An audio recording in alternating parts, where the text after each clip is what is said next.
Hi, I'm Chris Brown with Bismarck Air at Bismarck Air Medical. I'm the chief pilot for our little airline, and that's what we are is an airline. We're not scheduled like maybe you'd think of the bigger ones like Delta or United, but we are what we call unscheduled. So we do both charters and air medical flights in King Airs, and I have one right here behind me. This is our King Air C90.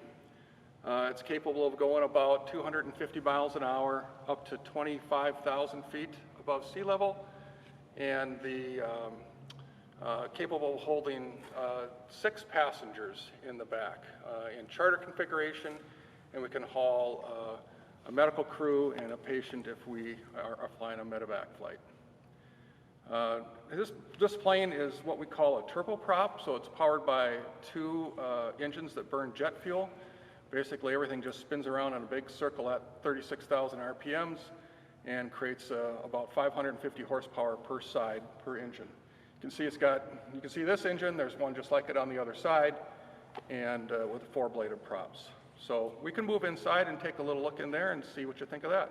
Okay, so right now we're looking at the instrument panel of the King Air C90.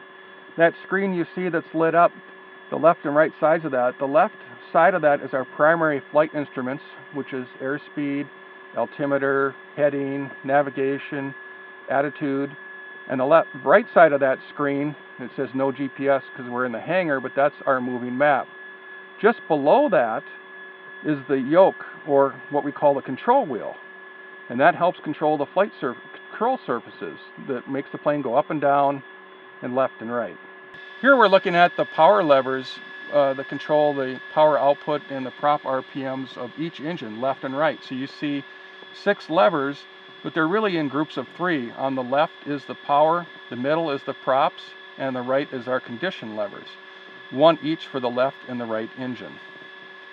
Go ahead. The rest of our instrument panel has engine gauges, which you can see 2 rows of engine gauges there. Obviously, again, 1 for the left engine and 1 for the right engine. And all the colorful electronics in the middle of the screen are our navigation and communication and GPS systems. My name's Summer, and I am the Chief Flight Nurse of Bismarck Air Medical. I'm Christy. I'm a flight paramedic with Bismarck Air Medical. So what we do is we transport patients from hospital to hospital and sometimes from ambulance to hospital. Most of the time we go to Fargo or Minnesota. We transport all sorts of patients, from cardiac patients to just needing some basic surgery to broken bones. Christy also works on the ground ambulance with us as a paramedic. You want to talk a little bit about that, Christy?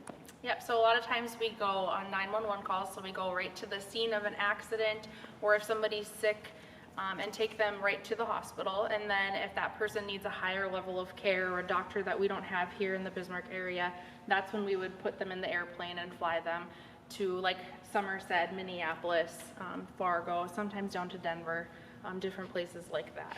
So I guess our main goal is to put the patient in the plane and get them to their next destination safely, and just maintain that level of care that they were provided here.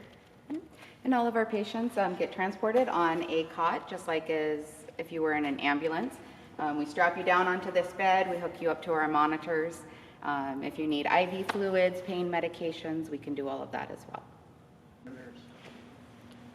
So what got me interested in aviation? I started flying when I was in high school when I was 16, which was a long time ago. Went to UND, got my private pilot's license here in Bismarck, went to UND, started flying commercially for some businesses in town, and just kind of one thing led to another and ended up here. In aviation, all of your opportunities seem to be by networking, so it's important to build relationships with people in the aviation community.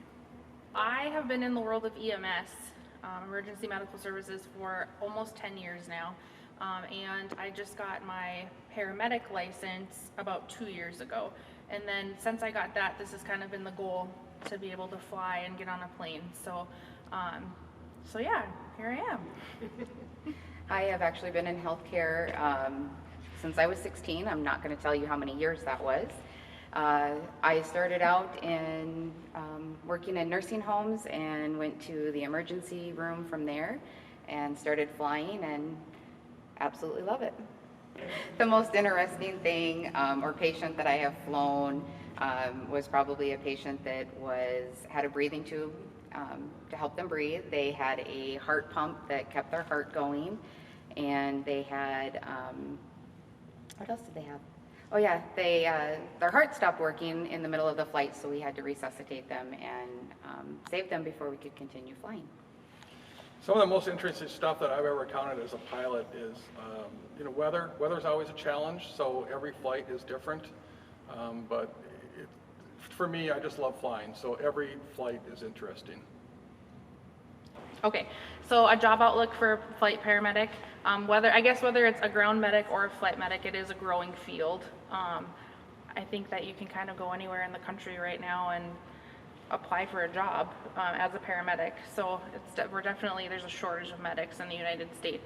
Okay, so the type of training that you need to be either a flight medic or a flight nurse is you have to be in the field for at least a couple years, ideally at least 3 years in either as an RN or as a paramedic.